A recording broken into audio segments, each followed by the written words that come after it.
Hello, everyone, and welcome to The Rundown, where we talk about 2A news and conservative views. I am your host today, Craig DeLuz, coming at you from the West Coast, the left coast, behind the Iron Curtain, otherwise known as the Sierras, from the state, better known as California. But as we all know, I do not do this program by myself.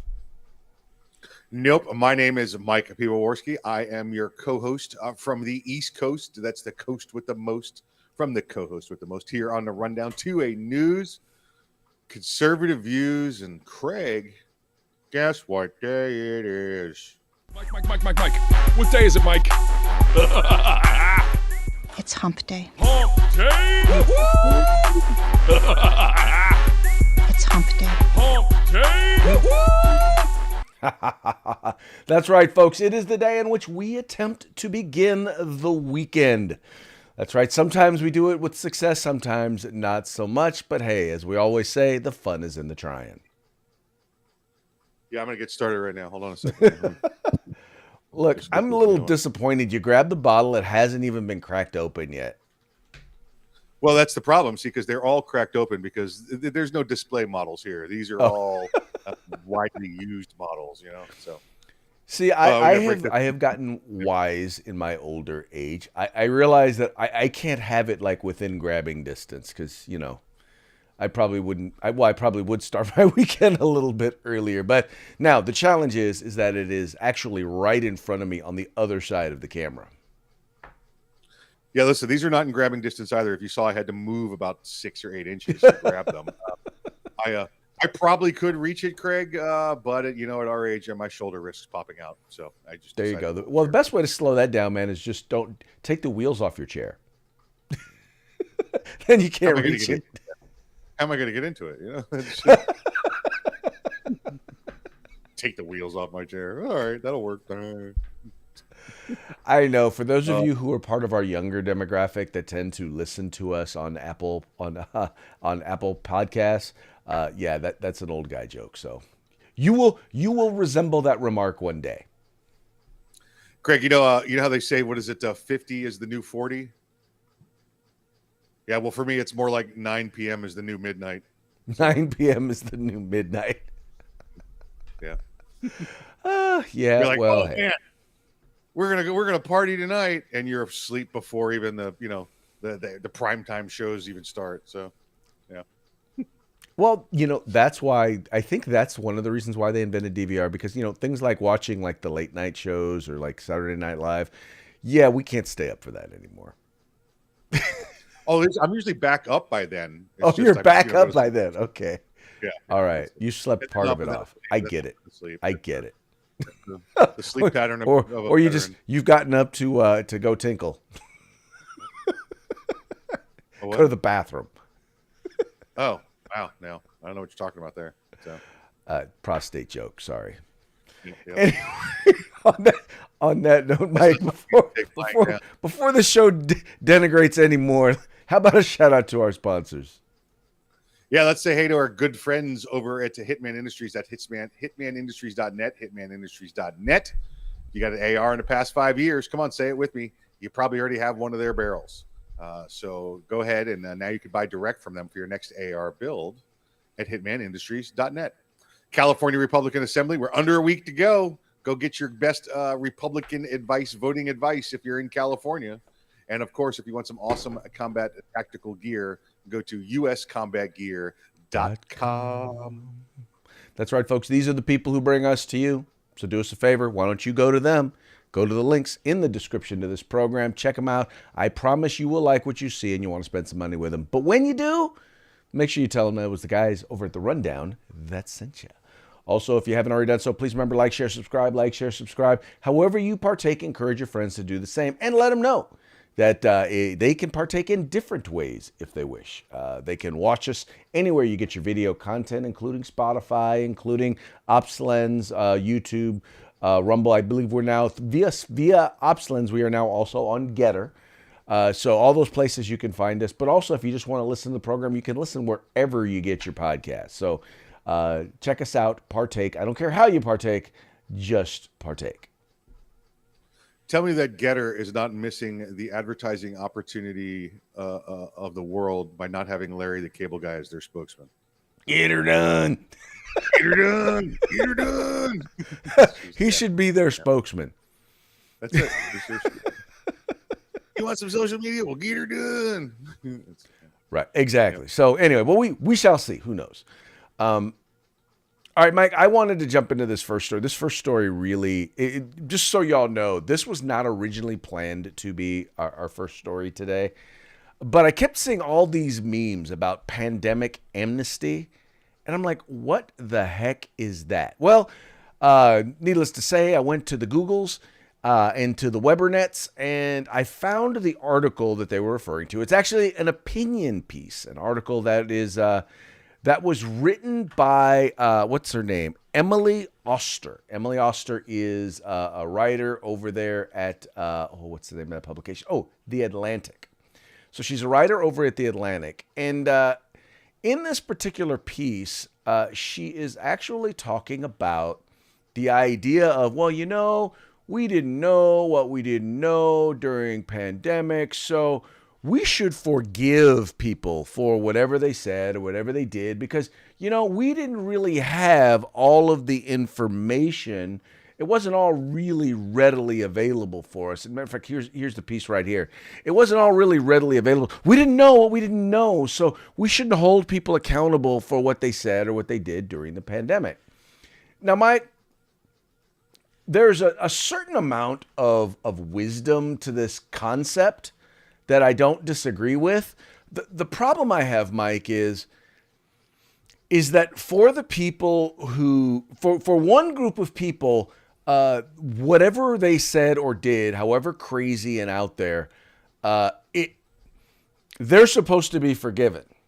But there were other people at the time, people who raised questions about whether or not our schools should be closed, whether or not businesses should be shut down, whether or not we should be masking children, whether or not the vaccine did all that they said that the vaccine was going to do, or whether or not it was safe. These people were shut down, shut out, ostracized, and I mean, literally, the big scarlet letter C for COVID was stamped onto their forehead, and they were treated as though, even if they questioned the vaccine, they were treated as if they actually had the disease and were carrying, or not even that disease. They acted like they were treated like they were carrying the bubonic plague. And they claim, well, we didn't know what we didn't know, but the problem was that the people who were being ostracized, they were sharing data and information and facts that people didn't want to accept.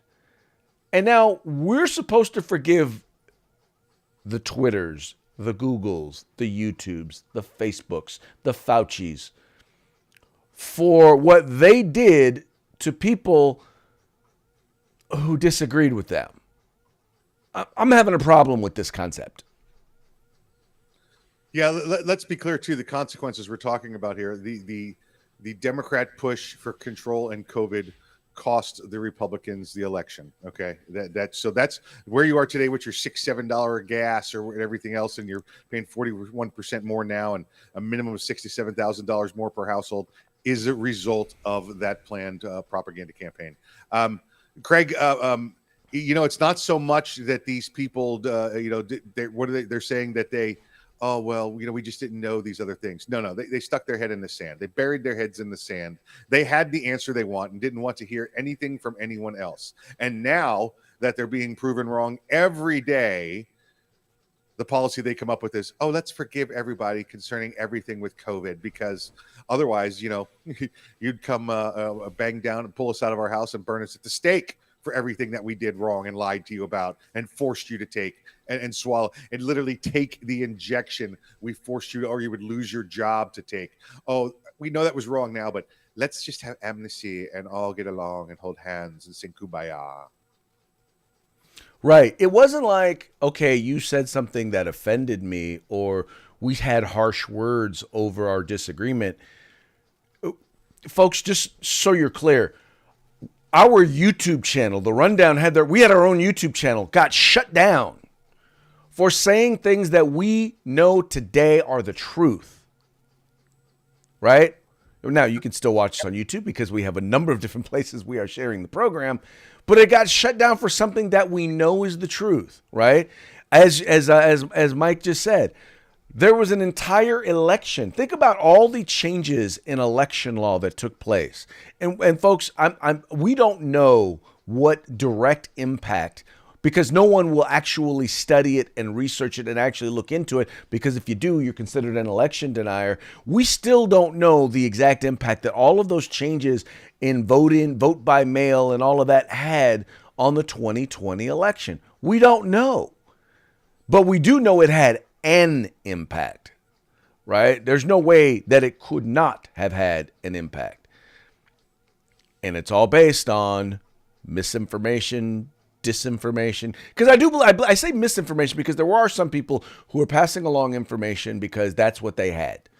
But there were some people who knew it was bad information and they passed it along anyway. Yeah, it's Craig may say that, folks. Craig may say that he doesn't know. Well, I know. I'll say it. I don't care. We know where the bad ballots were in the bad fraud. Listen, we just saw another case yesterday with the courts making a decision that we're going to talk about. Concerning voting. So it's there. Listen, we at the State of the Union address in January of 2020, President Trump stood up there and gave an amazing speech and had the highest presidency approval rating in since Ronald Reagan was in office.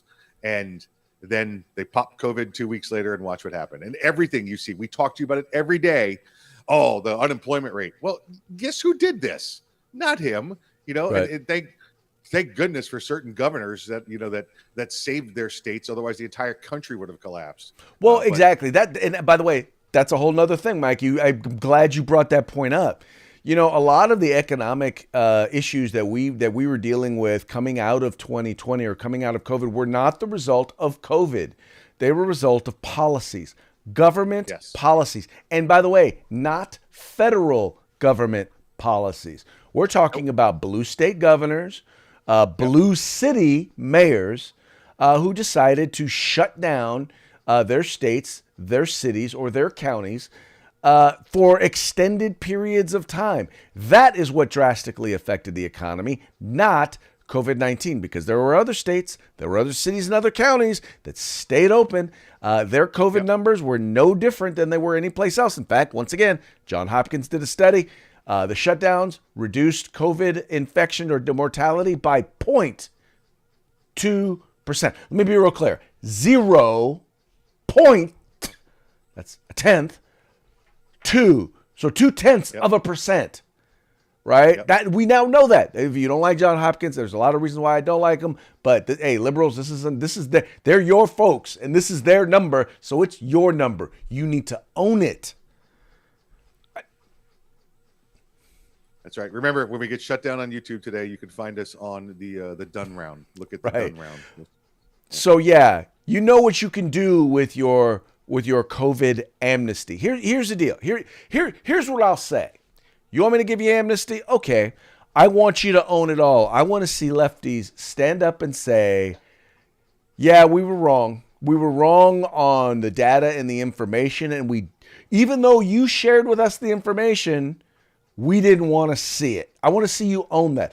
I want to see you own the fact that the way in which you treated people who disagreed with you, that you acknowledge that it was wrong. I want my YouTube channel back, right? I want all the days that we were banned or we were suspended because we shared the truth. I want all that back. Or tell you what, give me the money, whatever it is. But I want you to acknowledge that I want it all back, period. Then we could talk about amnesty. Yep, you're correct. Forgive my French, but as I've generally said, I'm a forgiving guy.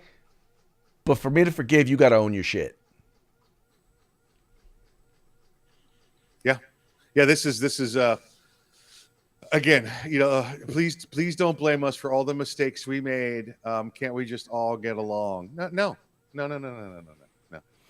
Well, you know what? I'll tell you what. We'll get over COVID if you get over January 6th. How about that? Well, and that's the thing. It's not just about the fact that they were wrong. It was about then what they did was wrong. How they treated people who they disagreed with was wrong. Yep. It wasn't just the fact Yep. they were wrong on the facts. It was the fact that they how they treated people who disagreed with them. Control. Right. It's almost like this, Mike. It's almost like, a guy comes home and, his wife spent all their money, right? He can be rightfully angry for her spending all of his money, but it doesn't give him the right to beat her, right?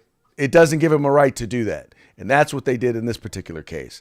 They basically, they may have felt like, well, we had a reason to be scared and concerned, right? But your being scared and concerned does not give you the right to abuse other people.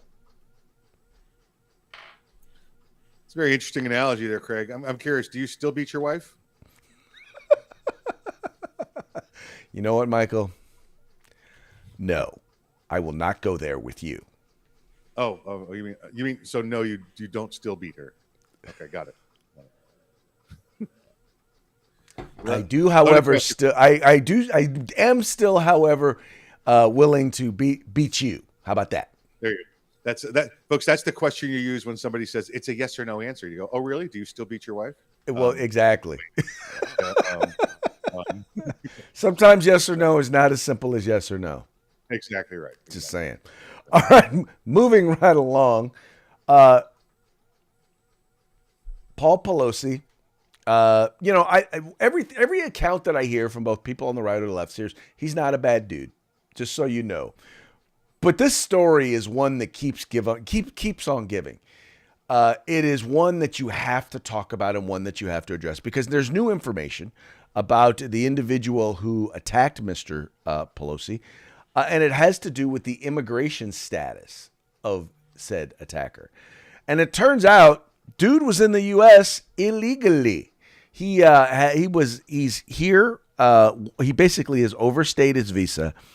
Now, what gets me about this, Mike, is here's a guy who's overstayed his visa, right? So this is clearly an issue of quote unquote legal or illegal immigration. But it's also, this guy is a known mental health risk. I mean, we know this guy has got issues. And yet and still, he's able to stay here, overstay his visa, and they're focusing on the fact that he's latched on to one of the things he latched onto was QAnon conspiracies. But keep in mind, this is a guy who's also a nudist. There are all sorts of left-wing conspiracies that this guy is involved in. And once again, I don't blame him as a lefty. I just think dude is nuts. So my question to you, Mike, is, do you think the left will ever own their role in Pelosi Gate? Craig, I do want to start off saying, listen, you're right. Paul Pelosi is not a bad guy, although every time Nancy leaves town, he gets hammered. So, that is true. That is true. I think at least this time he wasn't driving. Oh yeah, that's true. That's true. Very good. Yeah. Will they own this? They'll never own this. Listen, you said it here last week, Craig, that when this broke on Thursday or Friday last week, it was only going to be a matter of, jokingly said, it's going to be a matter of time before the left blames the right for this. Well, here you go. This is them blaming the right. Oh, he's a QAnon supporter that entered and to try and disrupt the Congress and what? Sit down. This guy's in the state we're in right now, or we're in the state we're in right now because of your policies. You've allowed him to stay in this country after his visa has expired. He's currently an illegal immigrant. Your mental health policy in California has allowed this guy to roam and poop on the streets. This guy's a direct result of your Democrat policies in California and San Francisco, and yet you want to turn this back around on Republicans? Come on, meet me over here behind the woodshed. I got something for you. You know, Mike, I just realized that there's one thing that I think will explain a lot about who this guy is and what he's all about and why he's got mental issues. He's from Canada. Okay. America. Yeah. Listen, he's not. The Canada part, I'm actually kind of cool with, unless he's French Canadian. Let's not even go there. But you know, he's married to Pelosi. I mean, that would drive any man to beat himself in the head with a hammer.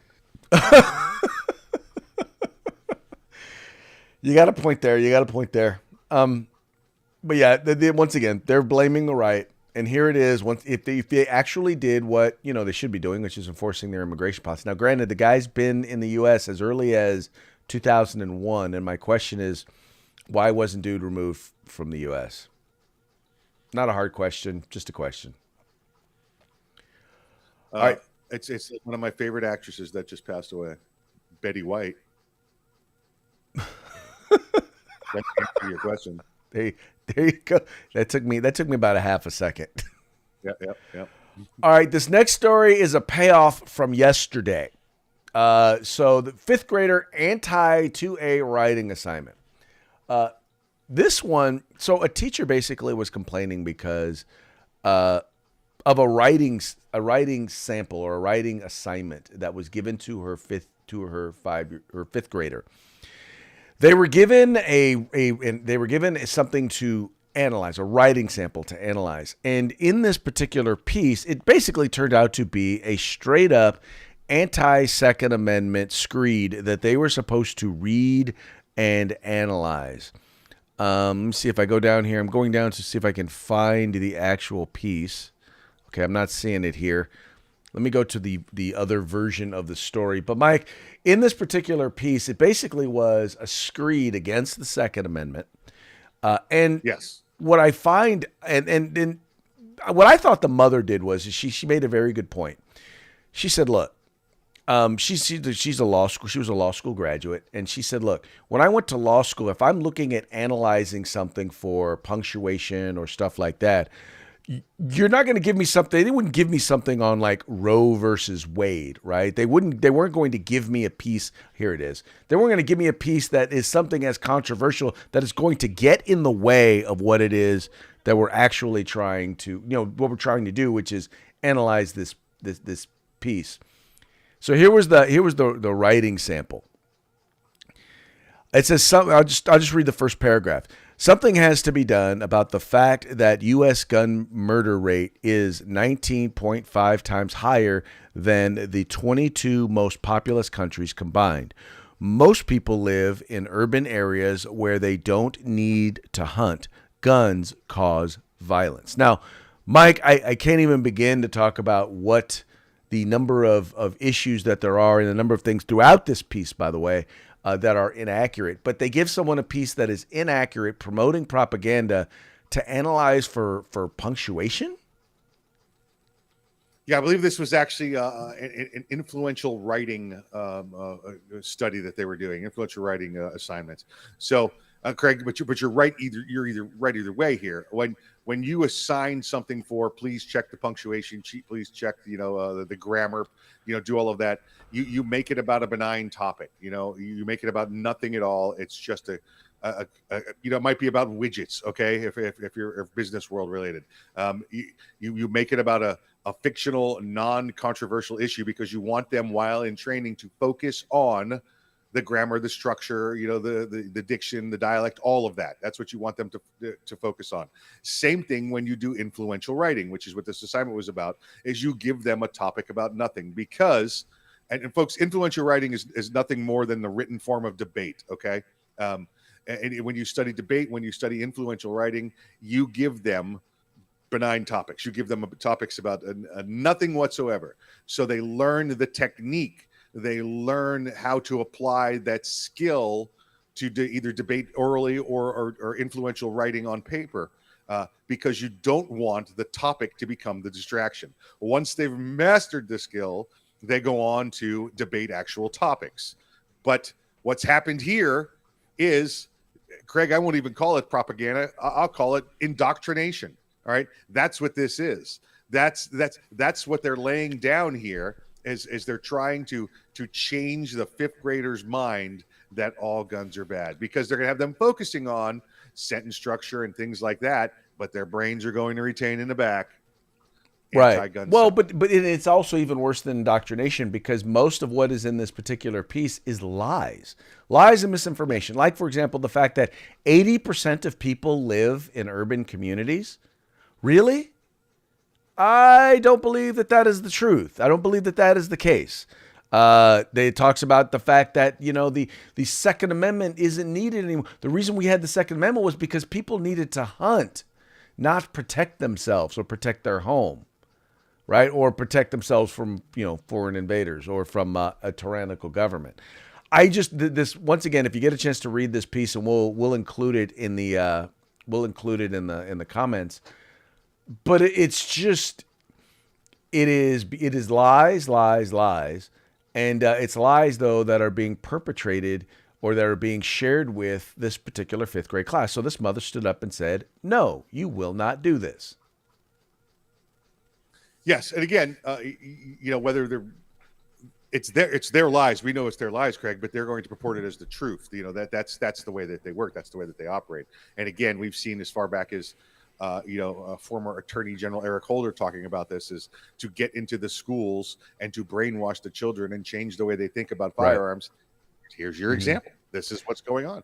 This is how they do it. And Mike, let me just say this: there are some school districts that have this sort of stuff as a part of their lesson plans and curriculum. Right. But mostly, I will tell you this, those are very few and far between. Like, a lot of people complain about critical race theory in curriculum. The reality is that the number of school districts that actually have that as a part of their official curriculum are very small. In many cases, these are individual teachers, right, who are getting their data and their information from left-wing organizations, and they're incorporating it into their lesson plans. So it's not just enough, and I said this to a group earlier today, it's not just enough for you to take a look at the official curriculum of the school. You need to pay attention to actually what your child's teacher is presenting in class, right? Because they very well may be off script. And if they are off script in a way that is promoting madness like this, then you need to do like this parent did and step up and say something. I've said it here many times, Craig. It's probably been a little while since we've said it. I believe all public school classrooms, and you could even make the fight in private school classrooms, should have a live feed that the parent can tune into and watch what the teacher's teaching the class. I have not been a big fan of that idea in the past, but more and more, when you have these rogue teachers who are doing what they're doing, more and more I'm starting to believe that may become necessary. And I feel sorry for most of the teachers who maybe don't feel comfortable with having this. But you know what? You need to hold your colleagues in check. If you're not going to do it, then the parents got to do it. Yeah, I don't know what a teacher would object to, but it's about the last method to do it. This is how you keep them accountable, and keep your kids safe as well. But you take all the safeguards, passwords and all that kind of nonsense. But yeah, I think that's the way to put these teachers on notice that you're being watched. Exactly, put them on notice. By the way, kind of like folks in Pennsylvania have been put on notice. So we've talked a little bit about this, and this has to do with elections and ballots and what ballots should be counted and what ballots shouldn't be counted. We already know that the Supreme Court in Pennsylvania had already ruled that there were some ballots in the 2020 election. They weren't going to overturn the election, but they had noted that there were some ballots that some counties violated the rules when they counted certain ballots that did not have appropriate dates and whatnot. And anyway, there were a bunch of different things, but what a court has now said is going forward, and they consider this RNC considers to be a big victory. Pennsylvania court, and the Supreme Court has said that says undated ballots won't be counted as RNC claims massive victory. Now this is important not just for the upcoming election and the ability of individuals to put ballots or send in ballots that really aren't real or basically what's called ballot stuffing. But this is to a certain degree of vindication of concerns that were brought up about Pennsylvania election in 2020. Once again, I'm not saying that their Supreme Court overturned that election or anything like that, But definitely there was a problem as they saw it with how that with processes that were done during that election, and they want to make sure that those processes and policies do not continue into the 2022 election. Craig, I think it is a big victory for the RNC because it shows that we are continuing to eliminate the what did we call it earlier, the laws that were the voter laws that were put in place for the pandemic. Here it is, and I don't have the number of votes in front of me, and I don't want to say them on the air anyway because we don't want people fighting about them. But the number of votes that this would have applied to in the last election would have made a huge difference, in tallying the results. This is just, again, another example of, Craig, here's the things that 2 years later we've proven that we're wrong, yet they want amnesty so they don't have to face these items. Right. No, you're right. And once again, they don't want to be held accountable for the consequences of their decisions, whether it has to do with, children's education, destroying the economy, putting people at risk health-wise, overturning elections or destroying elections or stealing elections. They don't want to address any of that. All of that is now water under the bridge. And we're supposed to ignore all that. No, don't. Once again, because the worst part in all of it wasn't just that you were wrong, but you then in turn, in your being wrong, you treated people wrong. And you don't want to own that.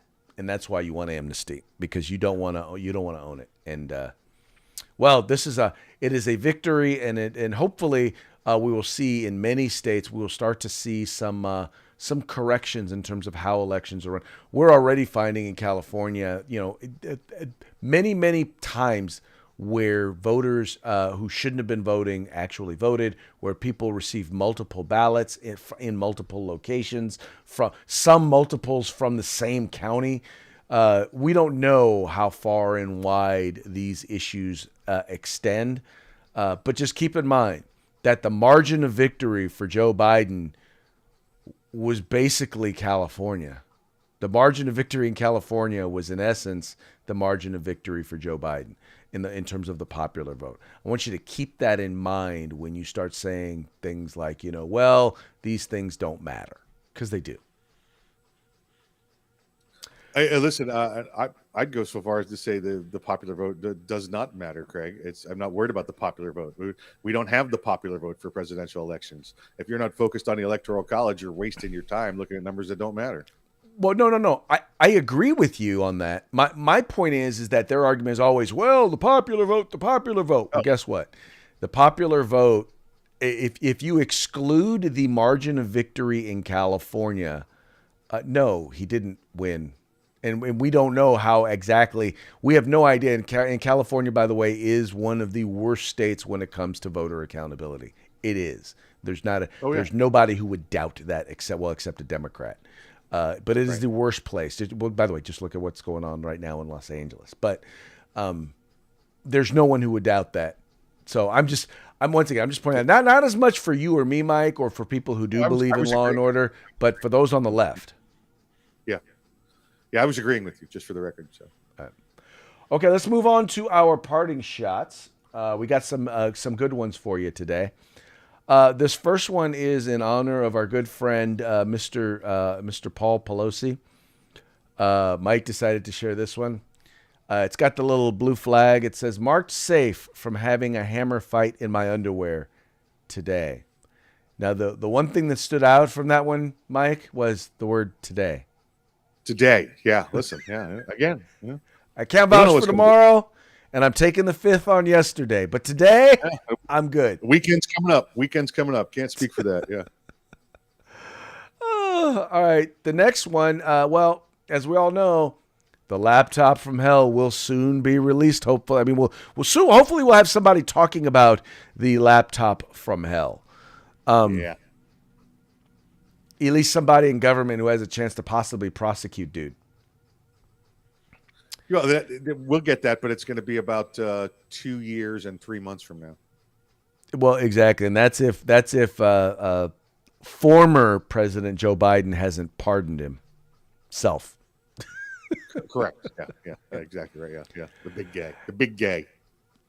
And you know when we might get it sooner if Elon Musk actually is successful.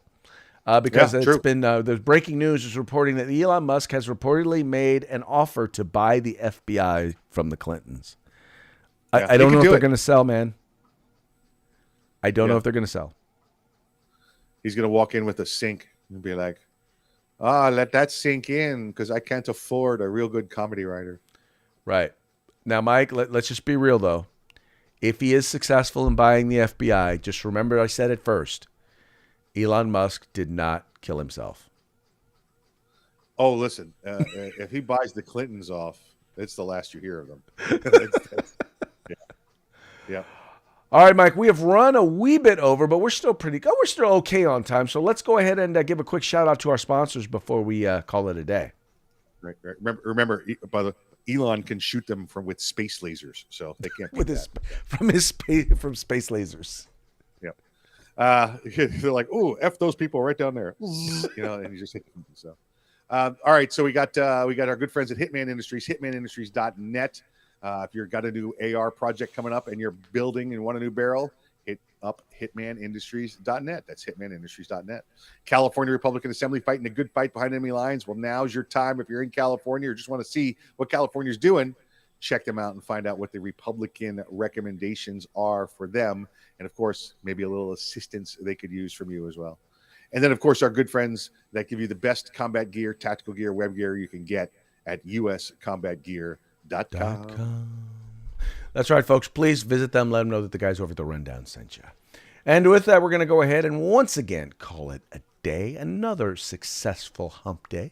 We will be back tomorrow, as usual, on Thursdays, and we will enjoy Thirsty Thursday right there along with you. Same bat time, same bat channel. Talk to you tomorrow.